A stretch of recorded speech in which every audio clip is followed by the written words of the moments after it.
لا ضرر ولا ضرار، بے شک برابری انصاف کا سب سے بڑا اور بنیادی اصول ہے۔ اپنے حصے کی روٹی قیدیوں کو کھلا کر خود کھجوروں پر اکتفا کیا۔ خلفائے راشدین کے دور میں شورا کی مضبوط بنیاد رکھی جو آج کے پارلیمانی نظام کا اصل الاصول کہلائی جا سکتی ہے۔ پیارے آقا علیہ الصلوۃ والسلام صرف قانون بنانے والے نہیں تھے بلکہ خود بھی اس کے سب سے بڑے پابند تھے۔ آپ نے جذبات، تعلقات اور وقتی فائدے پر قانون اور معاہدے کی پاسداری کو ترجیح دی۔ یہی ایک عظیم قانون ساز کی پہچان ہوتی ہے کہ وہ انصاف اور اصولوں کو ہر حال میں مقدم رکھتا ہے، کیونکہ مضبوط معاشرے مضبوط قوانین اور ان پر یکساں عمل ہی سے قائم ہوتے ہیں۔ آج کے ایپیسوڈ میں ہم پیارے آقا علیہ الصلوۃ والسلام کی شخصیت کے اسی اہم پہلو یعنی آپ علیہ السلام بحیثیت قانون ساز کے بارے میں جانیں گے۔ ہم دیکھیں گے کہ آپ علیہ الصلوۃ والسلام نے کس طرح انصاف، حکمت اور رحمت پر مبنی قوانین عطا فرمائے۔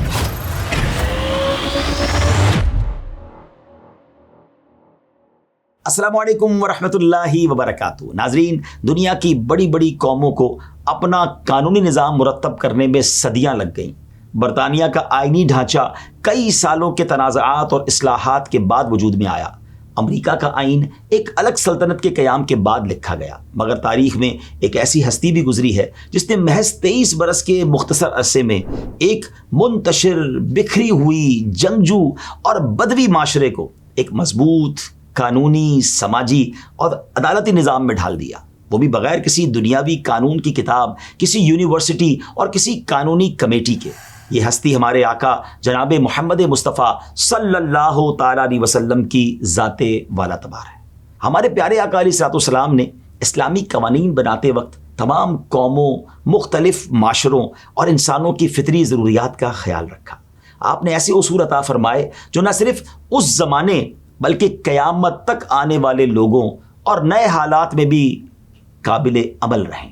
مثال کے طور پر آپ نے عدل کا ایسا اصول عطا فرمایا جو ہر فرد، ہر قوم اور ہر دور میں یکساں لاگو ہوتا ہے۔ جان، مال اور عزت کا تحفظ ہر انسان کا حق قرار دیا۔ لا ضرر ولا ضرار، نہ نقصان پہنچاؤ اور نہ نقصان برداشت کرو۔ یہ اصول دے کر ہر ایسے کام سے روکا جو خود یا دوسروں کے لیے نقصان کا باعث بنے۔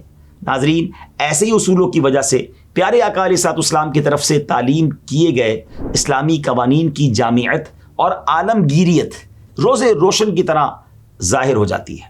پیارے آقا علیہ الصلوۃ والسلام کے دیے ہوئے قوانین کی ایک خوبصورتی یہ بھی ہے کہ اس میں انسانی برابری کا عملی نمونہ موجود ہے۔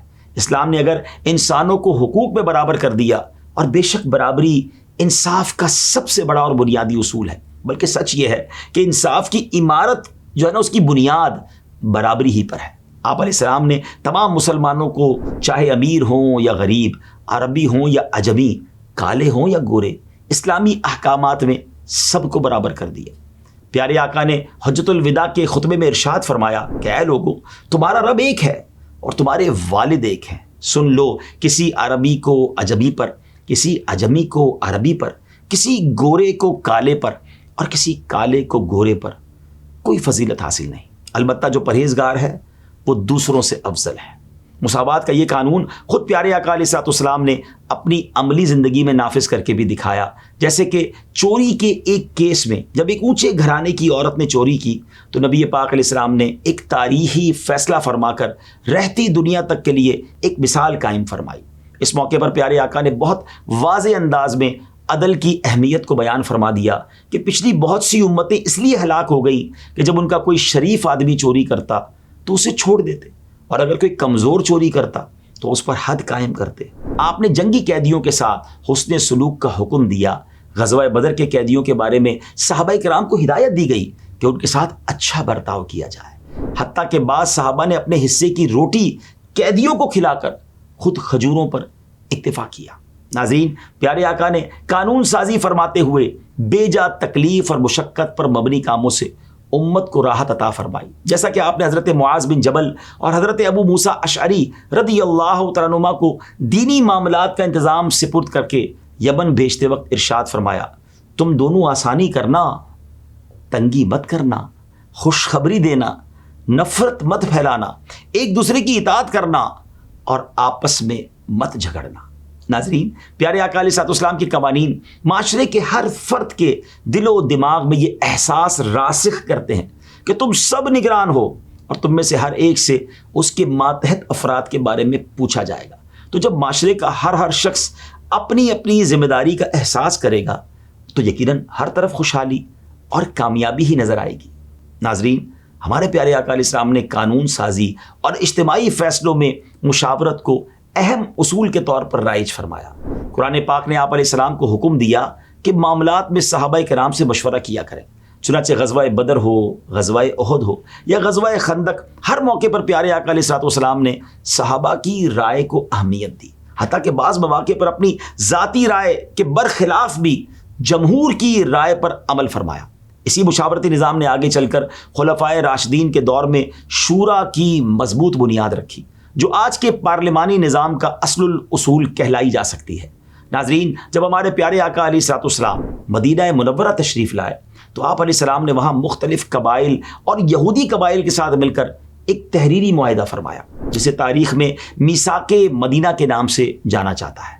اس معاہدے میں مدینہ کے تمام ریزیڈنٹس، چاہے وہ مسلمان ہوں یا غیر مسلم، سب کو مذہبی آزادی، جان و مال کے تحفظ اور مشترکہ دفاع کی ضمانت دی گئی۔ یہ دستاویز تاریخ اسلام کی پہلی تحریری ریاستی دستاویز تھی، جس میں مختلف قبائل اور مذاہب کے درمیان باہمی حقوق و فرائض، عدل، دفاع اور امن کے اصول واضح کیے گئے۔ اس سے ثابت ہوتا ہے کہ اسلامی قانون سازی میں غیر مسلم رعایا کے حقوق کا تحفظ بھی اولین ترجیحات میں شامل رہا۔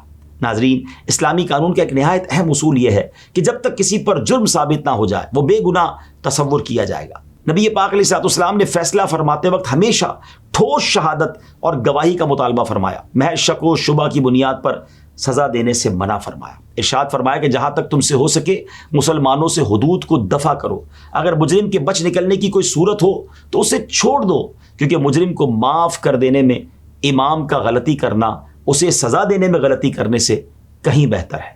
یہ اصول آج جدید عدالتی نظام میں پرزمپشن آف انوسنس کے نام سے جانا جاتا ہے، جسے پیارے آقا علیہ الصلوۃ والسلام نے صدیوں پہلے عملی طور پر رائج فرما دیا تھا۔ پیارے آقا علیہ الصلوۃ والسلام نے معاشی میدان میں بھی ایسے اصول عطا فرمائے جو استحصال کا مکمل خاتمہ کرتے ہیں، سود کو حرام قرار دے کر معاشرے کو مالی جبر سے نجات دلائی اور تجارت میں دھوکہ دہی، ملاوٹ اور ناپ تول میں کمی کو سختی سے منع فرمایا۔ اسی طرح مزدور کے حقوق کے بارے میں ارشاد فرمایا کہ اجیر کو اس کی اجرت اس کا پسینہ خشک ہونے سے پہلے دے دو۔ یہ اصول آج کے لیبر لاز سے کہیں زیادہ جامع اور فوری انصاف کا ضامن ہے۔ عورتوں کو وراثت میں حصہ دار بنا کر پیارے آقا علیہ الصلوۃ والسلام نے ایک ایسا انقلاب برپا فرمایا جس کا تصور جاہلیت کے معاشرے میں محال تھا۔ اس طرح نکاح میں عورت کی مرضی اور اس کے مالی حقوق کو قانونی تحفظ فراہم کیا گیا۔ ناظرین، یہ صرف چند مثالیں ہیں جو اس بات کی گواہ ہیں کہ پیارے آقا علیہ السلام کی قانون سازی محض عبادات تک محدود نہ تھی، بلکہ سیاست، معیشت، عدلیہ، بین الاقوامی تعلقات اور معاشرتی زندگی کے ہر شعبے پر محیط تھی۔ یہی وجہ ہے کہ متعدد مسلم اور غیر مسلم قانونی ماہرین اور محققین نے اسلامی قانون کی جامعیت، عدل اور کمپریہنسونیس کو سراہا ہے۔ ناظرین، کسی بھی قانون کی اصل کامیابی اسی وقت سامنے آتی ہے جب وہ صرف کتابوں تک محدود نہ رہے بلکہ انسانوں کے کردار اور معاشرے کے نظام کو بدل دے۔ پیارے آقا علیہ السلام کی قانون سازی کی یہی سب سے بڑی خصوصیت ہے کہ اس نے فرد کی اصلاح سے لے کر ریاست کے قیام تک ہر پہلو کو سنوارا۔ آپ علیہ السلام کے عطا کردہ اصولوں نے ایک ایسے معاشرے کو جنم دیا جہاں عدل، اعلیٰ اخلاق، ذمہ داریوں کا احساس اور حقوق کی پاسداری زندگی کا حصہ بن گئی۔ یہی وہ عظیم ورثہ ہے جو آج بھی انسانیت کو ایک بہتر اور پرامن معاشرے کی طرف رہنمائی فراہم کرتا ہے۔ اسی کے ساتھ ناظرین، آج کے ایپیسوڈ کو ختم کرتے ہیں۔ اللہ کریم ہم سب کو نبی پاک کی سیرت کے مختلف پہلوؤں کو سن کر اس پر عمل کرنے کی توفیق عطا فرمائے۔ اپنی دعاؤں میں یاد رکھیے گا۔ السلام علیکم ورحمۃ اللہ وبرکاتہ۔